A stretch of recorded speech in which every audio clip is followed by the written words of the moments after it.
ہمارے ملک میں ایک عجیب قسم کی بے چینی اور اضطراب لوگوں کے دلوں پر چھایا ہوا ہے۔ ہر طرف سے حالات بڑے تشویشناک نظر آتے ہیں۔ عوام کے اوپر مہنگائی کا ایک طوفان مسلط ہے۔ ملک کے خزانے خالی ہو رہے ہیں۔ سیاسی طور پر قوم بٹی ہوئی ہے۔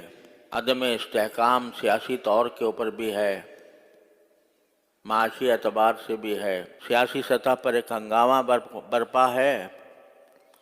ملک کا خزانہ خالی ہو رہا ہے اور ہم غیروں سے قرضے لینے کے، سودی قرضے لینے کے ابوال میں مبتلا ہیں اور لوگوں کو اپنا مستقبل بڑا مخدوش نظر آتا ہے۔ عام آدمی کی مشکلات کئی گنا بڑھ چکی ہیں۔ لوگوں کے لیے اپنے گھر کا انتظام کرنا اور اپنے لیے روزی کمانا یہ مشکل ہو گیا ہے۔ بے روزگاری کا بھی فتنہ ہے جو پورے ملک کے اوپر مسلط ہے۔ ایسے حالات میں ایک عام آدمی کیا کرے؟ عام آدمی کے ہاتھ میں نہ سلطنت ہے، نہ حکومت ہے، نہ اقتدار ہے، نہ اس کے پاس وسائل ہیں کہ وہ ان حالات کو درست کر سکے۔ تو جب اس قسم کے حالات پیدا ہو جائیں، جب ایک انسان کے لیے ملک کی بہتری کا کوئی وسیلہ موجود نہ رہے،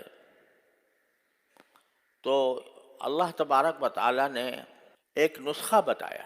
اگر آپ اور ہم مجلسوں میں بیٹھ کر حالات کا شکوہ کریں اور کہیں بھائی بہت برے حالات ہیں، بہت برے حالات ہیں، مہنگائی اس طرح بڑھ گئی ہے، سیاسی لڑائیاں اس طرح ہو رہی ہیں، حکومت اس طرح ناکام ہو رہی ہے اور عوام اس طرح پس رہے ہیں، اور کون کیا کر رہا ہے اس پر تبصرے ہم اپنی مجلسوں میں کرتے رہے ہیں، تو اس سے کیا حاصل؟ اس سے حالات بدل نہیں سکتے۔ اگر ہم اپنی مجلسوں کو ان تبصروں سے آباد رکھیں اور برائی کا شکوہ کرتے رہیں، تو اس سے کوئی حالات میں کوئی تبدیلی نہیں آ سکتی۔ لیکن ایک کام ہے جو ہر آدمی کے کرنے کا ہے، ہر مسلمان کے کرنے کا ہے، اور وہ بڑا منطقی اور بڑا عقلی اور بڑا حکیمانہ طریقہ وہ یہ ہے کہ بھائی تم دوسروں کو خرابی سے روکنے کی تمہارے اندر طاقت نہیں ہے۔ اگر کوئی دوسرا آدمی ملک کی تباہی کا کام کر رہا ہے تو آپ کے پاس طاقت نہیں ہے کہ اس کا ہاتھ پکڑ لیں، لیکن ایک کام آپ کے اپنے بس میں ہے، اس کی طرف توجہ دو۔ وہ کیا ہے؟ وہ یہ کہ تم خود اپنے آپ کی طرف دیکھ کر، اپنے حالات کا جائزہ لے کر، جہاں جہاں تم اپنے زندگی میں غلطی کر رہے ہو، کم از کم اپنے آپ کو اس غلطی سے بچا لو۔ آج اگر ہم یہاں 1500 آدمی موجود ہیں اور ہم میں سے ہر ایک یہ تہیہ کر لے کہ میں اپنے آپ کو ٹھیک کروں گا، یعنی میرے اندر جو غلطیاں پائی جا رہی ہیں ان کی اصلاح کروں گا، ان کو درست کروں گا۔ اگر یہ 1000 آدمی یا 2000 آدمی جو بھی ہیں، وہ اگر یہ تہیہ کر کے اپنی اصلاح کی طرف لگ جائیں تو 1000-2000 آدمی ٹھیک ہو گئے۔ اور اگر ہر مسجد سے، ہر ممبر سے، ہر علاقے سے یہ پیغام ساری دنیا کو پہنچایا جائے کہ بھائی تم دوسروں کی فکر چھوڑو اور اپنی فکر کرو، اپنے حالات کو درست کرو، تو اللہ تبارک و تعالیٰ کے بتائے ہوئے اس حکم کے نتیجے میں رفتہ رفتہ معاشرے کے حالات درست ہوتے چلے جائیں گے۔ ایک آدمی تجارت کر رہا ہے، تجارت کرتے ہوئے یہ رسول کریم سرور دو عالم صلی اللہ علیہ وسلم نے یہ ارشاد فرمایا کہ اگر کوئی شخص کوئی چیز بیچے اور اسے پتا ہو کہ اس میں کوئی عیب ہے، کوئی نقص ہے، کوئی کمی ہے، اور وہ بیچتے وقت خریدار کو اس عیب کے بارے میں نہ بتائے،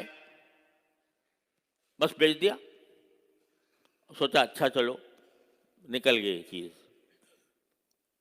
آنکھوں پر دھول ڈال کر کوئی چیز بیچ دی، تو رسول کریم سرورت عالم صلی اللہ علیہ وسلم فرماتے ہیں جس نے کوئی شخص عیبدار چیز بیچی جانتے بوجھتے اور خریدار کو نہ بتایا، لم یزل فی مقت اللہ، وہ ساری زندگی اللہ کے غضب میں رہے گا۔ لم یزل فی مقت اللہ، لم یزل کا لفظ ہے کہ اللہ کا غضب اس کے اوپر مستقل رہے گا زندگی بھر، کہ اس نے ایک عیبدار چیز بغیر اس عیب کو بتائے فروخت کر کے دھوکہ دیا، یہ حرام کام کیا، حرام کام کیا، اس کی وجہ سے جو پیسے لیے اس پیسے میں حرام مل گیا، اور اس پیسے سے جو خریدے گا سامان اور جو رزق کھائے گا اس میں حرام کی آمیزش ہو گئی، اور وہ جو لقمہ کھا رہا ہے اس کا ایک حصہ حرام ہو گیا۔ کتنے ارشادات ہیں نبی کریم سرور دو عالم صلی اللہ علیہ وسلم کے اس بات پر کہ حلال کھانے کے لیے کا اہتمام کرو، حرام سے بچو۔ تو میرے بھائیوں، اس کو مایوس ہونے کے بجائے اور مایوسی پھیلانے کے بجائے اس طرف متوجہ ہو ہر انسان کہ میرے کرنے کا جتنا کام ہے اس کو میں ٹھیک انجام دے دوں، اللہ تعالیٰ کی رضا کی خاطر، اخلاص کے ساتھ، صدق کے ساتھ، تو کچھ بعید نہیں ہے کہ اللہ تبارک و تعالیٰ ہمارے حالات تبدیل فرما دیں۔ ما بقوم حتی یغیروا ما بانفسہم، اللہ تعالیٰ قوم کے حالات اس وقت تک تبدیل نہیں کرتا جب تک کہ وہ خود اپنے حالات تبدیل کرنے کے لیے تیار نہ ہوں۔